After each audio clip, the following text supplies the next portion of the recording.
boa noite. Boa noite. Anvisa e Butantan se reúnem amanhã cedo para discutir a vacina de uso pediátrico da Coronavac. A agência pediu que o Instituto apresente mais informações sobre o estudo de efetividade do imunizante. Foi agendada para amanhã desta quinta-feira, dia 13, uma reunião entre a Agência Nacional de Vigilância Sanitária, Anvisa, o Butantan e representantes de sociedades médicas para discussão de dados em caso de aprovação da vacina. Nesta terça-feira, a Anvisa avaliou dados enviados pelo Butantan e solicitou esclarecimentos adicionais relacionados ao estudo de efetividade apresentado. É a segunda vez em menos de uma semana que a Anvisa requer mais dados antes da tomada de decisão. A Anvisa também solicitou ajustes no plano de gerenciamento de riscos da vacina. Por se tratar de uma solicitação de autorização de uso emergencial, a decisão de liberar ou não a vacina pediátrica do Butantan será tomada pela diretoria colegiada, com base em estudos técnicos. Cada diretor apresentará um voto e, caso haja maioria simples, o uso emergencial será concedido. Atualmente, no Brasil, apenas a vacina da Pfizer está autorizada para uso pediátrico. E um estudo do Instituto Butantan mostrou que 2 doses da Coronavac neutralizam a variante Ômicron. A capacidade do imunizante é igual ou superior à da americana Pfizer para a mesma linhagem. A efetividade da vacina foi comparada em 4 estudos científicos. O governo de São Paulo recomendou hoje que as prefeituras reduzam o número de pessoas em eventos públicos, sob o argumento do aumento de casos de Covid-19. A decisão ficará sob responsabilidade dos prefeitos. Também foi anunciado que será exigida a apresentação do comprovante de vacinação. Não haverá alterações para os setores de comércio ou serviço. As recomendações apresentadas pelo governo do estado de São Paulo são destinadas a eventos, shows e atividades esportivas. Além da manutenção do uso obrigatório de máscaras e disponibilidade de álcool gel, o governo recomenda às prefeituras a redução de 30% da capacidade de público e a exigência de comprovante de vacina, como informou o coordenador executivo do Comitê Científico, João Gabardo. Todos os eventos, shows e atividades esportivas devem exigir o comprovante da vacina completa. O deputado federal pelo DEM, Davi Soares, avaliou a medida.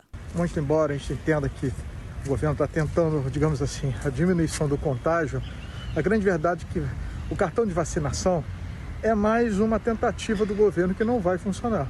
Por que não vai funcionar? Porque todos podem pegar essa variante, os vacinados e os não vacinados. O que o governo deveria fazer é incentivar, mostrando cientificamente que vale a pena se vacinar e não colocando ainda mais restrições e dificuldades para aquele que não se vacinou. Enfim, sintomas são em medidas inócuas e não vão gerar o resultado que se espera. Na coletiva também foi anunciada a prorrogação da obrigatoriedade do uso de máscara em todos os lugares até o dia 31 de março. No caso do futebol, não é apenas uma orientação, mas uma determinação para que a partir do próximo dia 23 de janeiro, quando deverá ser iniciado o Campeonato Paulista, a lotação dos estádios não passe de 70%. Os clubes já marcaram uma reunião para amanhã na Federação Paulista para discutir a nova regra. O governo federal divulgou como será feita a distribuição de vacinas contra a Covid-19 para crianças entre 5 e 11 anos. Dos 1.200.000 doses da Pfizer, referentes ao primeiro lote previsto para chegar amanhã, a região que receberá o maior percentual de doses será o Sudeste, com 39,18% do total, sendo o estado de São Paulo responsável por 20,73% dos imunizantes. E agora vamos conferir os números da vacinação contra a Covid em todo o Brasil. De acordo com as secretarias de saúde dos estados e do Distrito Federal, foram aplicados 338.331.870 doses. 78,2% dos brasileiros já receberam pelo menos uma aplicação. E mais de 144.985.000 estão totalmente imunizados com as 2 doses ou com a vacina de dose única.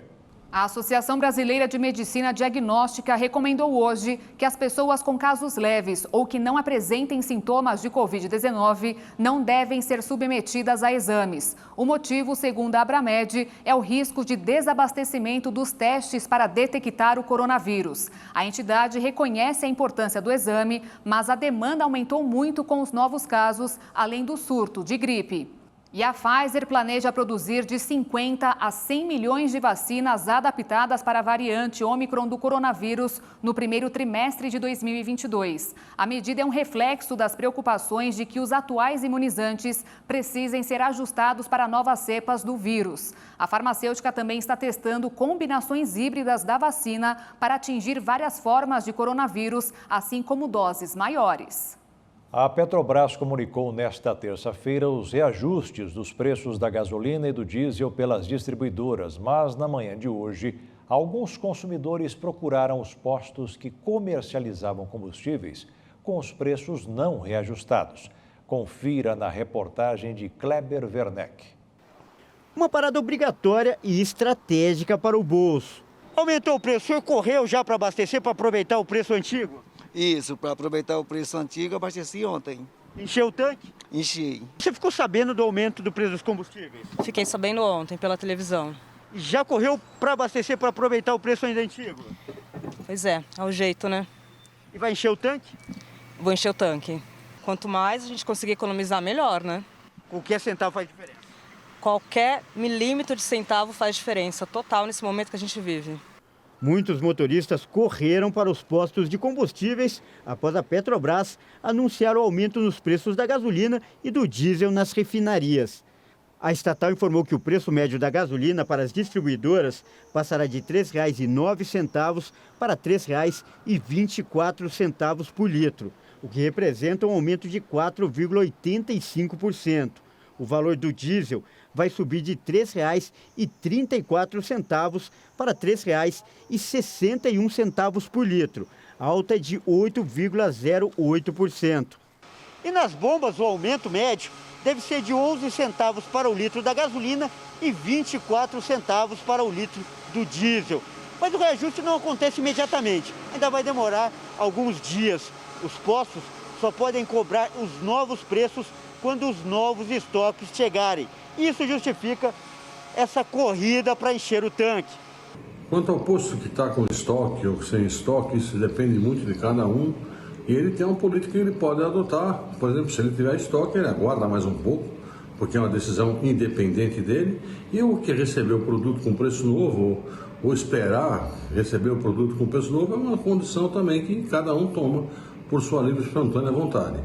Existem alguns PROCONs que entendem que o estoque também não pode sofrer aumento, porque ele foi comprado por um preço mais baixo. Mas me parece aí que é uma lei mais de livre mercado. Cada posto de combustível vai poder definir se ele vai pegar o estoque que ele já tinha e aplicar o preço novo, ou até para atrair novos clientes, manter o preço antigo até acabar esse estoque. O consumidor deve ficar atento. O Código de Defesa do Consumidor também proíbe o reajuste dos preços nos estoques antigos. E se o motorista perceber alguma diferença nos valores, deve denunciar. Aumentos acima do que a Petrobras tem anunciado podem ser denunciados pelos consumidores aos órgãos de proteção e defesa do consumidor, aos PROCONs locais. É claro que um aumento em torno de 4% não pode impactar aumento de 10%, 15% ou 20% na bomba para o consumidor. Então ele tem que ficar atento em relação a isso. No ano passado, o grupo dos transportes foi o que mais impactou no orçamento das famílias, segundo o IPCA, o Índice de Preços ao Consumidor Amplo. E o aumento nos gastos foi puxado principalmente pelos combustíveis. A gasolina registrou alta acumulada de 47,49% e o etanol de 62,23%. Por isso, qualquer economia é bem-vinda. Tem o controle de gasto orçamentário. Melhor de fazer, ir de ônibus, fazer algumas atividades a pé e deixar o carro mais parado em casa. É o jeito mais econômico. Vai fazer o quê? E você vai ver a seguir o aumento do trabalho temporário durante a pandemia. E ainda falta de chuvas está causando prejuízos ao agronegócio no centro-oeste brasileiro.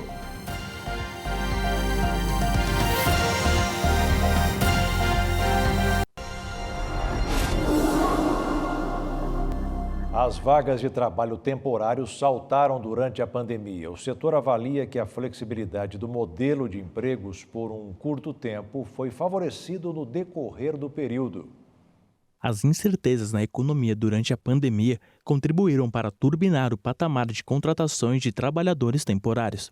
Segundo a Acertem, Associação Brasileira do Trabalho Temporário, foram registrados mais de 2.400.000 vagas na modalidade durante o ano passado, cerca de 20% a mais do que em 2020. Esse registro de vagas temporárias é o maior desde 2014, início da série histórica. O trabalho temporário ganhou força na pandemia porque é um regime atípico, que flexibiliza contratações e demissões em tempos de insegurança.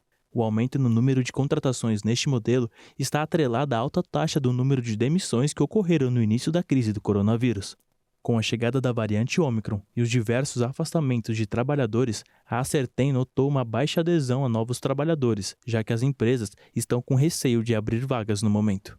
O INSS vai começar a pagar no próximo dia 25 as pensões e aposentadorias com reajuste de pouco mais de 10%. O dinheiro é liberado primeiramente para quem recebe até um salário mínimo. Para aqueles que recebem mais do que o piso, a tabela começa a valer a partir do dia 1º de fevereiro.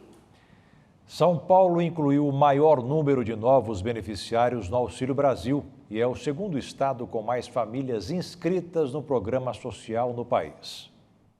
Dos 3 milhões que vão começar a receber R$ 400 em 18 de janeiro, mais de 482 mil pessoas são de São Paulo. Em segundo lugar, vem o estado da Bahia, com cerca de 316 mil beneficiários, seguido pelo Rio de Janeiro, com quase 315 mil famílias. No total, o estado que tem o maior número de famílias inscritas é a Bahia, com 2.160.000 pessoas, seguido por São Paulo, com 2.140.000. Neste ano, o Auxílio Brasil vai beneficiar cerca de 17 milhões e meio de pessoas. O Ministério da Cidadania afirmou que com a inclusão de 3 milhões de novas famílias na folha de pagamento, o programa zerou a fila de elegíveis e alcançou o maior número de beneficiários da história. O calendário de pagamentos do benefício segue o último dígito do número de identificação social, o NIS, impresso no cartão de cada titular. Podem receber o Auxílio Brasil as famílias em situação de extrema pobreza, com renda de até R$ 100 por pessoa. Já as famílias com renda de até R$ 200 por membro têm o direito ao pagamento se tiverem gestantes ou pessoas com até 21 anos incompletos. Nesta quarta-feira, o dólar fechou em queda de 0,78%, após dado de inflação nos Estados Unidos vir ligeiramente acima do estimado pelo mercado. Com isso, a moeda norte-americana ficou cotada em R$ 5,53 na venda. Já a Bolsa de Valores fechou em alta de 1,84% com 105.685 pontos.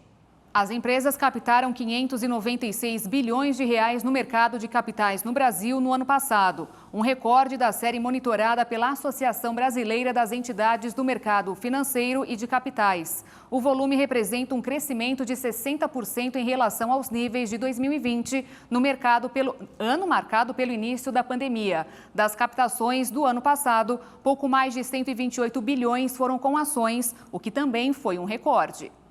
A falta de chuva está provocando prejuízos em várias áreas do agronegócio. No caso da soja, chegam a 50%, principalmente em lavouras da região sul. A estimativa é de uma perda de pelo menos 600 mil toneladas, o que representa 1 bilhão e 600 milhões de reais. Na atual safra 2021-2022, a área plantada de soja é de 3.776.000 hectares, aumento de 7% comparado à safra anterior.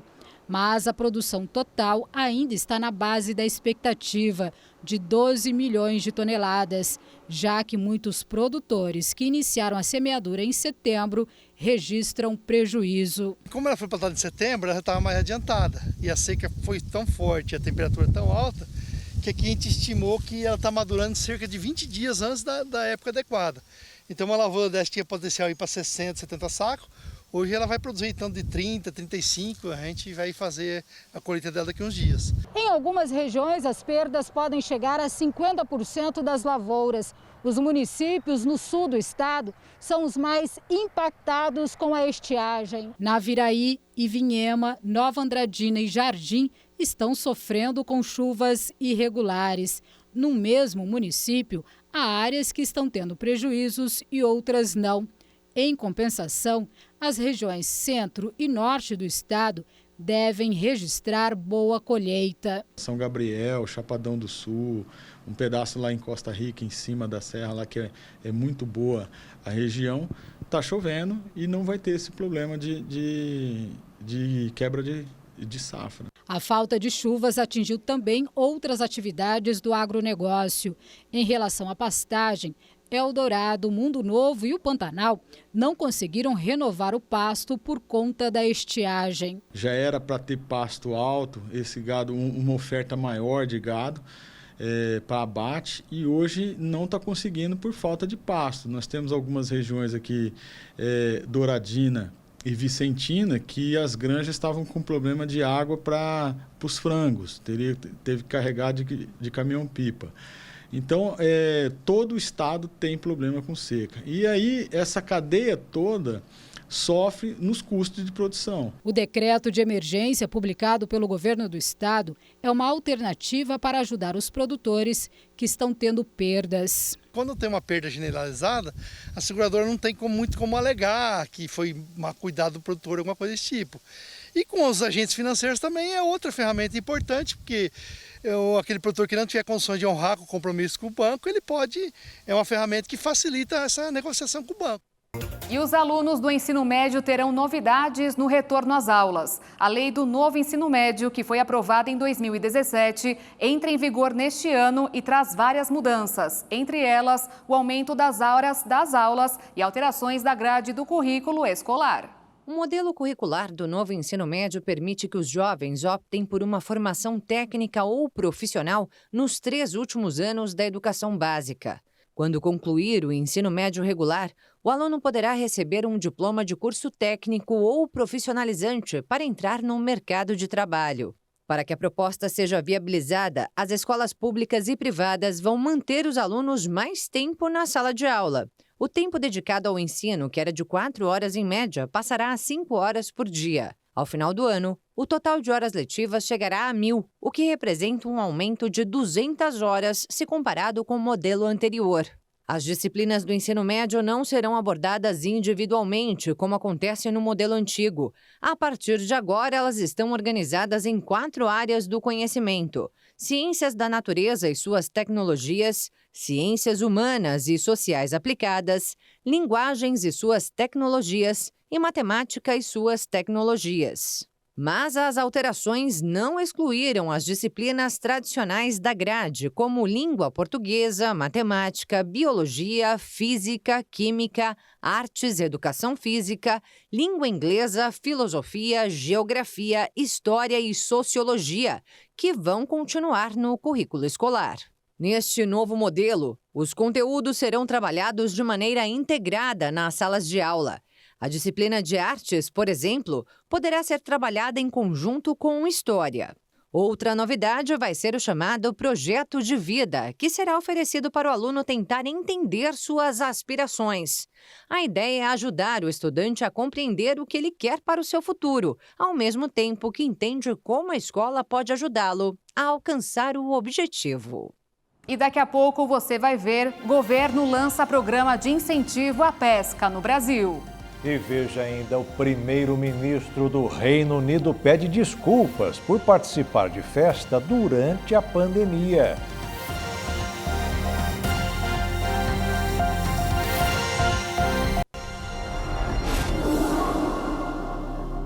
O Jornal das 22 está de volta e o governo federal lançou hoje linhas de crédito para fomentar a atividade pesqueira no Brasil. A linha de crédito oferecida pela Caixa Econômica Federal tem o objetivo de fomentar a produção do pescado em todo o país. Segundo o presidente da Caixa Econômica Federal, Pedro Guimarães, essa é uma demanda antiga dos trabalhadores da região Norte e Nordeste, que não conseguem acesso ao crédito especialmente os produtores de pequeno porte, que precisam de empréstimos de R$ 3 a R$ 5 mil. As taxas são de 3% ao ano e o prazo de pagamento pode chegar a 12 meses. Então, o primeiro mão em relação à piscicultura e aquicultura é a Caixa Econômica Federal, porque até então ninguém dava crédito para quem não tinha título da terra. Mas quando nós estamos aqui, entrando lá por exemplo, Tambaqui e Pirarucu, e a gente está com os empresários aqui. Posso pedir para os empresários que estavam no vídeo levantar? Levanta aqui. Levanta, cara, pô. De Roraima, cadê o pessoal de Roraima? O maior empresário, presidente, de Roraima, sabe como é que ele fez a operação de piscicultura? Com água da chuva. Sabe quantos hectares ele tem? 1.000 hectares. Só que foi a segunda vez que a gente foi lá. Da primeira vez, o presidente até perguntou: quem é o maior produtor do mundo de pirarucu e tambaqui? A China. Pegaram o nosso peixe, tem financiamento infinito e vão produzir na China os peixes do Brasil. Mas isso agora acabou, porque nós vamos fazer algo, presidente. Falei pra caramba, mas o que a gente está anunciando? Uma coisa simples, muito simples. A Caixa, a partir de agora, faz o que já fazia para todo mundo, menos para quem precisava. Ter crédito agrícola, mesmo que você não tenha o título da terra. Ter crédito agrícola do Pronaf, mesmo para pessoas carentes. No evento desta quarta-feira, também foi assinado o contrato de cessão de uso de água de domínio da União para a instalação da primeira piscicultura marinha do Brasil, que contará com investimentos internacionais para a criação de peixes na costa de Ilhéus, na Bahia. Acabamos de assinar, pessoal, que a gente fez ali uma assinatura, né? A primeira piscicultura marinha em escala industrial do Brasil.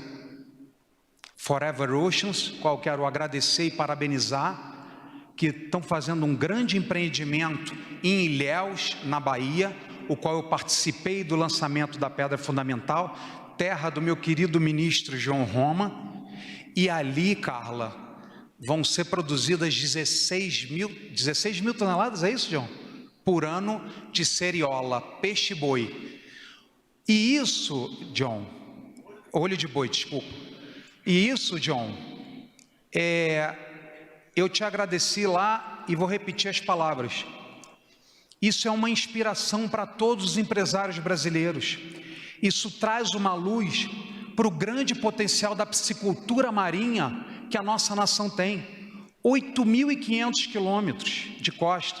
Além disso, foi lançado o Boletim Aquicultura em Águas da União, com as principais informações do Relatório Anual de Produção de 2020, disponibilizado à sociedade como forma de prestar contas do uso dos espaços físicos em águas da União. Além do secretário de Aquicultura e Pesca do Ministério da Agricultura, Jorge Seife Júnior, do presidente da Caixa Econômica Federal, Pedro Guimarães, e de ministros de governo, a cerimônia contou com a presença do vice-presidente da República, Milton Mourão, e do presidente Jair Bolsonaro. Eu não tenho ninguém indicado no ministério. Um dos raros ministérios que eu indiquei alguém foi para a Tereza Cristina, o Jorge Seife, filho, para ser secretário da Pesca. Pelo seu conhecimento, pela sua bagagem. E muito eu aprendi com ele. E confesso que, se eu soubesse do potencial todo, né, depois que ele assumiu o ministério, que tem a pesca no Brasil, eu teria mantido o Ministério da Pesca. E quando se fala em passar fome no Brasil, a gente vê que uma PCH, uma pequena PCH já é pequena, uma lâmina de 1 hectare de água dá de 10 a 15 toneladas de tilápia por ano. Isso, criação artesanal. Como é que se pode passar fome num país como esse? O que mais me conforta é a qualidade das pessoas que eu pude indicar para poder trabalhar. O Lago de Itaipu, uma vez tendo o ok do Paraguai, vai aumentar a nossa produção de pescado em 40%. Dá para imaginar o que é isso?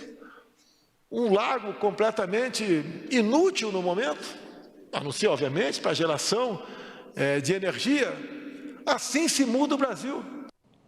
7 aeroportos brasileiros vão ser administrados por uma empresa francesa por 30 anos. Nesta quarta-feira, o grupo anunciou que já trabalha nos terminais e que pretende desenvolver um programa de poços de carbono florestal para capturar as emissões residuais de CO2 das unidades. Entre eles está o aeroporto de Manaus, o terceiro maior terminal de cargas do país, bem como os de Porto Velho, Rio Branco, Boa Vista, Cruzeiro do Sul, Tabatinga e Tefé. De acordo com um comunicado, os terminais movimentaram um total de 4,7 milhões de passageiros em 2019. Um porta-voz observou que o contrato de concessão foi atribuído pela Aviação Civil Brasileira em abril passado, mas a Vinci iniciou suas atividades no local nas últimas 24 horas. O grupo anunciou que pretende lançar um plano de ação ambiental na Amazônia, principalmente com a construção de uma planta de energia solar e um programa de poços de carbono florestal para capturar as emissões residuais de dióxido de carbono dos aeroportos. A Vinci opera 53 aeroportos em 12 países da Europa, Ásia e América e tem como meta zero emissões de gases de efeito estufa em sua rede até 2050. O primeiro-ministro britânico Boris Johnson admitiu nesta quarta-feira que esteve em uma festa na sede do governo durante o confinamento no ano passado. Enfraquecido por escândalos, o premier pediu desculpas. Mergulhado em escândalos e perdendo a popularidade, o primeiro-ministro britânico Boris Johnson reconheceu que esteve em uma festa nos jardins de Downing Street durante o confinamento. Johnson disse que saiu ao jardim para agradecer aos funcionários por poucos minutos e que considerou que aquela era uma reunião de trabalho.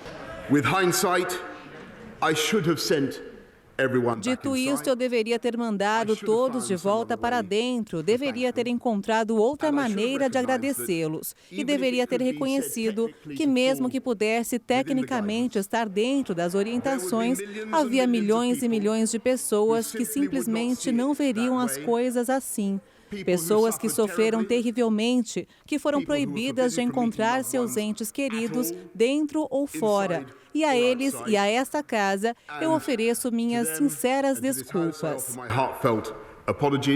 Mesmo assim, a oposição pediu a renúncia do primeiro-ministro. O evento aconteceu no dia 20 de maio de 2020, nos jardins da residência oficial. No mesmo dia, o governo fez uma publicação no Twitter detalhando as restrições para a população. Naquela época, em plena primeira onda da Covid, apenas 2 pessoas eram autorizadas a permanecer em ambientes externos e muitos britânicos não puderam se despedir de seus entes queridos. Por isso, a divulgação agora de uma festa que reuniu mais de 100 pessoas causou revolta. Em dezembro, o primeiro-ministro já foi acusado de envolvimento em várias supostas infrações. Agora, Johnson enfrenta uma grande pressão política e popular para deixar o cargo.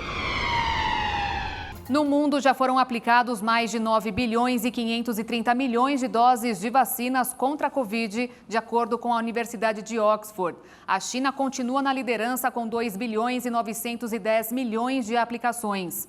Em segundo, a Índia, com 1 bilhão e 540 milhões. Na sequência estão os Estados Unidos, em quarto o Brasil e em quinto a Indonésia. E o Brasil registrou nas últimas 24 horas 133 mortes por Covid-19 e 87.471 novos casos, de acordo com o Conselho Nacional de Secretários de Saúde desta quarta-feira. Confira agora os números da pandemia em escala mundial. Até o momento, são mais de 315 milhões e 390 mil casos e mais de 5 milhões e 510 mil óbitos contabilizados. Os Estados Unidos, em primeiro lugar do ranking, acumulam mais de 62 milhões e 727 mil diagnósticos e tem um total de 843.624 mortes. A Índia soma mais de 36 milhões e 70 mil contaminações. Já o Brasil beira os 22 milhões e 171 mil casos, com mais de 21 milhões e 680 mil pessoas recuperadas. Ao todo, são 620.238 vítimas fatais. O Reino Unido se aproxima dos 14 milhões e 957